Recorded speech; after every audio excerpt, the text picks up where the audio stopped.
Warahmatullahi wabarakatuh. Bertemu lagi dengan saya Mirza Zikri pada mata kuliah Tata Kelola Kelembagaan Kampung. Kali ini saya akan menyajikan materi tentang optimalisasi partisipasi pemuda dalam pembangunan kampung. Ini merupakan kajian saya yang pernah saya tulis dalam karya tulis ilmiah yang diikutkan perlombaan dalam acara Sumpah Pemuda pada tahun 2019 dan berhasil memenangkan eh, pada juara ketiga ya yang dilaksanakan oleh Dinas Pemuda Provinsi Aceh. Nah, jadi kajian saya ini pertama sekali eh, di sini saya menyajikan beberapa data yang saya kutip dari Bapeda Aceh. Pada tahun keempat penerapan Undang-Undang Desa dan penyaluran dana desa itu cukup besar dilaksanakan di transfer ke desa-desa dari 2015, 16, 17, dan 18 itu selalu mengalami kenaikan. Namun eh, persentase penduduk di tingkat kabupaten dan juga di kampung-kampung itu tidak memiliki sebuah perubahan yang signifikan. Artinya persentase penduduk miskin dan garis kemiskinan masih menunjukkan sebagian besarnya itu terdapat di kampung-kampung.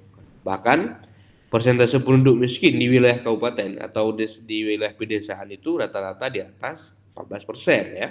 Kalau kita lihat di tabel ini misalnya di sini Simulu dimulai 2020%, 19, 20, 19 ya.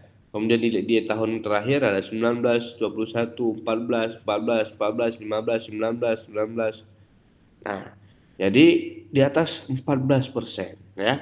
Nah, kalau kita lihat kota Banda Aceh itu 7% ya. Kemudian semuanya 11%. Nah, ini yang kita lihat dari kota ya. Nah, kemudian Sabang bahkan 16%. Nah, ini menunjukkan bahwa persentase kemiskinan itu tidak berubah ya. Tidak, artinya dana desa tidak memiliki pengaruh besar ya belum memiliki pengaruh besar terhadap penekanan angka kemiskinan di Provinsi Aceh. Nah, berangkat dari itu eh, kita harus melihat kembali apa tujuan pembangunan kampung. Dan ini sudah beberapa kali saya sampaikan di hadapan teman-teman semua bahwa pembangunan kampung itu bertujuan untuk meningkatkan kualitas hidup manusia serta penanggulangan kemiskinan. Nah, artinya dana desa dan kegiatan aktivitas penyelenggaraan pemerintahan desa dan pembangunan kampung itu harus diarahkan pada tujuan ini, yaitu meningkatkan kualitas hidup manusia dan penanggulangan kemiskinan. Misalnya di sini disampaikan melalui penyediaan pemenuhan kebutuhan dasar. Itu penyediaan pemenuhan kebutuhan dasar itu harus berefek, harus berdampak terhadap penanggulangan kemiskinan, harus berdampak terhadap peningkatan kualitas hidup manusia. Begitu juga dengan pembangunan sarana dan prasarana. Itu harus memiliki dampak, ya harus berpengaruh terhadap penanggulangan kemiskinan. Begitu juga dengan pengembangan potensi ekonomi lokal serta pemanfaatan sumber daya alam dan lingkungan serta berkelanjutan itu harus memiliki dampak dalam meningkatkan kualitas hidup manusia serta penanggulangan kemiskinan. Ini harus diperhatikan. Kenapa kemiskinan itu menjadi sebuah indikator keberhasilan dana desa dan juga pembangunan kampung karena itu merupakan sebuah tujuan pembangunan kampung. Ini yang teman-teman nanti ketika berada dalam sebuah terlibat dalam penyelenggaraan pemerintahan kampung ini harus dipahami bahwa inilah tujuan dalam pembangunan kampung. Nah, Lendi Wibowo menyatakan bahwa ada beberapa karakteristik kampung yang disebut dengan kampung mandiri. Apa saja? Pertama adalah kegiatan ekonomi kampung itu sudah berkembang. Ini salah satu karakteristiknya. Kita lihat kalau karakteristik kampung itu mandiri, lihat kegiatan ekonominya berkembang atau masih mandek atau bahkan tidak punya kegiatan ekonomi kampung. Kemudian sistem partisipasi kampung itu semakin kuat, ya. Ada keterlibatan masyarakat kampung, perempuan, pemuda, duha muda itu saling membantu, saling partisipatif, baik segi tenaga, kepedulian dan lain-lain. Masyarakat yang kuat secara ekonomi dan sosial, budaya, serta punya kepedulian tinggi terhadap pembangunan dan pemberdayaan kampung. Ini kepedulian, ya. Jadi ini juga menjadi beberapa karakteristik masyarakat Di karakteristik kampung yang disebut sebagai kampung mandiri. Bagaimana cara untuk menuju masyarakat kampung mandiri? Ini kita harus memperkuat ekonominya, memperkuat sistem partisipatif, memperkuat kepedulian, ya, secara ekonomi, sosial budaya. Secara ekonomi apa? Ketika ada sebuah pembangunan, ada kegiatan, ada event, masyarakat menyumbang. Bangun menasa, masyarakat menyumbang. Bangun masjid, masyarakat menyumbang secara ekonomi, dimodalin. Secara sosial budaya didukung, ya. Kepeduliannya didukung secara moral, ya. Didukung secara tenaga, didukung dan bersama-sama, gotong royong dan sebagainya. Nah, kemudian ini juga melihat bagaimana perubahan paradigma tentang tanggung jawab pembangunan, ya, from governance to governance, dari pemerintahan kepada tata kelola pemerintahan. Yang dulu misalnya dalam pembangunan itu hanya menjadi tanggung jawab pemerintah saja. Semua pemerintah, semua disalahkan pemerintah. Kenapa? Karena pemerintah itu menjadi salah satu-satunya aktor yang berperan dalam bertanggung jawab dalam pembangunan. Tapi beberapa kajian kemudian ternyata pemerintah itu nggak mampu untuk bertanggung jawab sendiri dalam pembangunan. Ada tanggung jawab masyarakat, ada tanggung jawab dunia usaha. Kalau kita lihat dari konsep triple helix. Nah, kalau kita lihat dari konsep pentahelix, ada media, ada perguruan tinggi, ya, yang terlibat, yang bertanggung jawab dalam pembangunan, mengawasi pembangunan, berjalannya pembangunan dan seterusnya. Nah, ini konsep-konsep seperti ini menjadi prinsip, menjadi dasar dalam menggalang partisipasi pemuda, dalam menggalang partisipasi masyarakat, bahwa bukan hanya pemerintah saja yang memiliki tanggung jawab terhadap pembangunan, tapi juga ada masyarakat, ada dunia usaha. Bayangkan kalau dunia usaha nggak bayar pajak, bayangkan kalau tidak punya dunia usaha di sebuah wilayah, bagaimana, apa kontribusinya terhadap pembangunan. Ini jadi sebuah sebuah paradigma yang perlu teman-teman pelajari lebih luas. Bagaimana keterlibatan pemerintah, dunia usaha, masyarakat dalam pembangunan. Nah, berdasarkan 3 klasifikasi tadi, maka Undang-Undang 6 tahun 2014 tentang desa dan juga diturunkan melalui Permendagri, Permendes, ya, itu dibagi ada 6 kelembagaan kampung. Ini sudah kita sampaikan. Ada pemerintah kampung, ada Tuhapun kampung, lembaga kemasyarakatan, lembaga adat, lembaga kerjasama kampung, dan usaha milik kampung. Nah, ini adalah lembaga-lembaga yang ada di kampung. Nah, misalnya di lembaga adat ada lembaga lainnya. Misalnya di lembaga dalam kategori lembaga kemasyarakatan itu ada Posyandu, ada PKK, ada Ketua Pemuda, ada Karang Taruna, ya. Nah, ada KPM. Nah, ini adalah bagian dari lembaga kemasyarakatan kampung. Nah, kemudian lembaga adat begitu juga, ya. Ya, ada Panglima Laut, ya. Ada Pawang Utun, ada Haria Pekan, dan berbagai macam lembaga-lembaga adat lainnya yang ada di kampung. Bagaimana posisi strategis pemuda? Kenapa disebut pemuda itu sebagai posisinya sangat strategis, ya? Yang pertama, kita punya landasan hukum, punya regulasi yang diatur secara khusus tentang kepemudaan itu di Undang-Undang Nomor 40 Tahun 2009. Dan juga diperkuat dengan Kanun Aceh, ya, Nomor 4 Tahun 2018 tentang pembangunan kepemudaan Aceh. Nah, begitu pentingnya, begitu strategisnya posisi pemuda dalam hal pembangunan, terutama dipersiapkan pemuda ini menjadi estafet kepemimpinan di masa depan yang mengurusi penyelenggaraan pemerintah dan pembangunan kampung.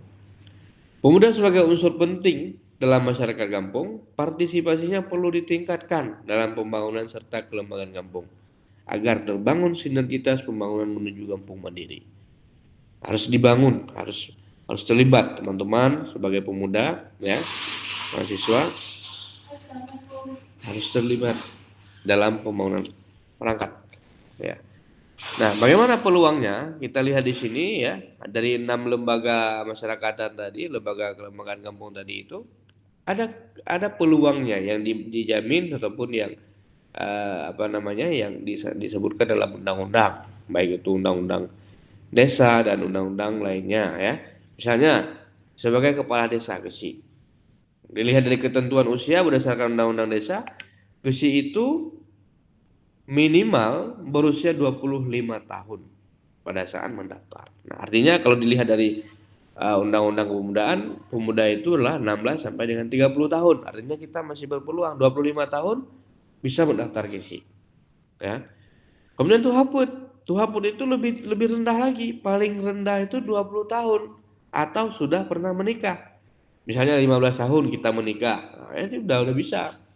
16 tahun kita menikah. Misalnya 16 tahun sudah menikah, tidak cukup 20 tahun, bisa untuk mendaftar jadi Tuhaput Kampung atau Badan Permusyawaratan Kampung. Artinya terbuka lebar berkesempatan untuk menjadi Badan Permusyawaratan Desa dan juga Permisi. Nah, sedangkan dalam lembaga kemasyarakatan desa dan lembaga adat memang tidak diatur secara khusus usianya. Di Aceh terdapat lembaga pemuda kampung, ya. Sebagian dari lembaga masyarakat desa juga ada namanya pemuda kampung. Pemuda kampung ini kalau dilihat dalam Permensos, ya, di situ salah satunya ada namanya Karang Taruna. Nah, Karang Taruna setiap warga negara yang berusia 18 sampai dengan 45 tahun itu disebut sebagai warga Karang Taruna. Dan ini berada di level kampung. Artinya kita selain punya lembaga khusus, tapi juga bisa terlibat di berbagai macam lembaga kemasyarakatan desa dan lembaga adat karena tidak punya aturan secara khusus, ya, tentang usia pemuda. Kemudian badan usaha milik kampung. Nah, tidak diatur juga secara khusus terkait usia. Nah, jadi artinya apa? Kita memiliki peluang untuk menjadi ketua BUMG, sekretaris BUMG, badan usaha milik BUMG, atau misalnya unit usaha, manajer unit usaha. Ini cukup berpeluang dalam partisipasi dalam kelembagaan. Nah, bagaimana kita lihat? Nah, kita menganalisis menggunakan analisis SWOT terkait dengan potensi masalah partisipasi dalam kelembagaan kampung. Kekuatan kita secara internal, potensi kita, pemuda itu berada pada usia produktif. Ya, kita masih memiliki kekuatan secara pikiran, memiliki kekuatan secara fisik, memiliki waktu luang, dan melek teknologi dan informasi digitalisasi. Ini kita punya kekuatan itu. Nah, masalahnya adalah minimnya pengalaman dan kekhawatiran gagal yang berlebihan. Ini biasanya para pemuda karena masih muda, pengalamannya kurang. Sehingga apa? Membuat kekhawatiran gagal yang berlebihan. Ini bahur Tuhan, ya. Biar orang tua saya, karena mereka lebih berpengalaman. Kalau kita tidak mengambil peluang ini, kapan lagi? Tidak pernah pengalaman, kita tidak punya pengalaman. Gitu. Jadi peluang ini, kekuatan itu, ya, diambil, dimanfaatkan agar itu menjadi sebuah kekuatan lebih kuat. Nah, tingginya budaya malas di kalangan pemuda pedesaan. Nah, ini juga, misalnya dalam sehari-harian, kebanyakan para pemuda itu tidak punya inovasi, ya, ataupun etos kerjanya cukup rendah, ya. Nah, tidak punya inisiatif untuk bekerja atau melakukan hal-hal yang kreatif, melahirkan karya-karya yang barangkali sifat kerelawanan itu harus didorong, ya, agar nantinya terbiasa dengan melaksanakan hal-hal yang lebih kreatif. Kemudian ada peluangnya secara regulasi tentang pembangunan kebudayaan nasional dan Aceh kita sudah punya. Kemudian hak partisipasi dalam kelembagaan desa dijamin konstitusi seperti yang sudah dijelaskan tadi. Kemudian pemanfaatan dana desa, ini juga peluang. Dengan ada dana desa, kita memiliki peluang untuk pengembangan kepemudaan, pengembangan pemberdayaan pemuda lain-lain. Sedangkan tantangannya apa? Tantangannya kurang kepercayaan dari masyarakat. Karena masih muda, dikiranya kita belum berpengalaman tadi, nah, sehingga membuat kepercayaan dari masyarakat itu masih kurang. Tapi saya beberapa desa di beberapa kabupaten mendapatkan ada beberapa kesi yang bisa dikatakan cukup muda, ya. Ada yang 27 tahun, ada yang 30 tahun. Nah, ini tren ini semakin meningkat. Saya lihat semakin hari itu semakin meningkat. Ini teman-teman bisa mengambil kesempatan. Kurangnya kesempatan dan memiliki persaingan ketat dengan generasi tua. Ini tantangan para kaum muda. Nah, bagaimana melihat strategi optimalisasi pemuda dengan berdasarkan analisis SWOT tadi, ya, yaitu para pemuda kampung yang notabene memiliki waktu luang itu harus belajar untuk meningkatkan penyadaran, pemberdayaan, dan pengembangan potensi pimpinan, kewirausahaan, serta kepeloporan di tingkat kampung dengan memanfaatkan potensi dana desa. Para pemuda kampung yang tertanam melek teknologi dan informasi digitalisasi, setelah ditingkatkan kualitas kepemimpinannya, harus dilibatkan dalam kepengurusan kelembagaan kampung. Nggak mesti di kesinya, nggak mesti di aparatur kampungnya, nggak mesti di tuhapeutnya, minimal kita terlibat di kepengurusan lembaga-lembaga kemasyarakatan. Ini teman-teman agar terbiasa terlibat ya, aktif dalam segala proses yang ada di kampung. Nah, kita lihat dari kekuatan dan peluang. Sekarang kita lihat dari kelemahan dan peluangnya. Ya, karena kita kekurangan kepercayaan dan kekurangan pengalaman, maka yang harus ditingkatkan adalah meningkatkan penyadaran, pemberdayaan, pengembangan potensi pimpinan usaha, ya, dan kepeloporan pemuda di tingkat kampung serta melibatkannya dalam berbagai kegiatan pembangunan dan pemberdayaan masyarakat kampung dengan tujuan membekali pemuda berpengalaman dan memerangi budaya malas. Ini harus diperangi. Kita lihat peluangnya, kita basmi kekurangannya. Kemudian dilihat dari kekuatan dan tantangan. Nah, mendorong masyarakat kampung untuk memberikan kepercayaan dan kesempatan kepada para pemuda yang notabene sebagai usia produktif dan memiliki waktu luang serta lebih mampu menguasai teknologi dan informasi digitalisasi untuk terlibat dalam berbagai unsur kelembagaan kampung. Dan yang terakhir kita lihat dari kelemahan dan tantangan. Ini biasanya berat sekali, yaitu memberikan kesempatan dan kepercayaan kepada para pemuda dalam mendorong keterlibatan pemuda dalam kelembagaan kampung serta di berbagai kegiatan pembangunan kampung dan pemberdayaan kampung untuk meningkatkan pengalamannya serta mengurangi budaya malas. Nah, ini yang menjadi penting ya, strategi-strategi itu. Nah, bagaimana menuju kampung mandiri? Ya, jadi yang pertama adalah dari tadi pemuda itu sebagai objek, sekarang kita ubah pemuda itu sebagai subjek, yaitu pelopor ekonomi, yaitu mendorong pertumbuhan secara usaha ekonomi kampung melalui BUMG, BKAG, koperasi maupun badan usaha milik masyarakat lainnya. Pemuda harus ambil peran, terlibat dalam BUMG, terlibat dalam koperasi dalam badan usaha, ya. Nah, kalau misalnya pemuda kompak, ya, menjadi pengurus BUMG, mendirikan usaha-usaha yang produktif, ini kampung mandiri itu kan segera terwujud. Begitu juga dengan sosial. Bagaimana meningkatkan kapasitas manusia dan membentuk karakter masyarakat kampung yang cerdas, kreatif, mandiri melalui kesadaran, pengetahuan serta keterampilan. Artinya harus banyak pelatihan-pelatihan, harus banyak pengembangan kapasitas. Dan budaya yaitu menumbuhkan nilai-nilai kebersamaan, kemanusiaan, ya, keagamaan sebagai prinsip hidup dalam masyarakat kampung dengan meninggalkan kegiatan, menggalakkan kegiatan musyawarah mufakat dan gotong royong melalui kanun kampung tentang kewenangan kampung dalam mengatur ketertiban umum, istiadat kampung dan berbagai penyelenggaraan masalah sengketa secara kekeluargaan. Nah, ini nilai-nilai seperti kebersamaan, kemanusiaan, gotong royongan ini perlu ditumbuhkan di tengah masyarakat kampung.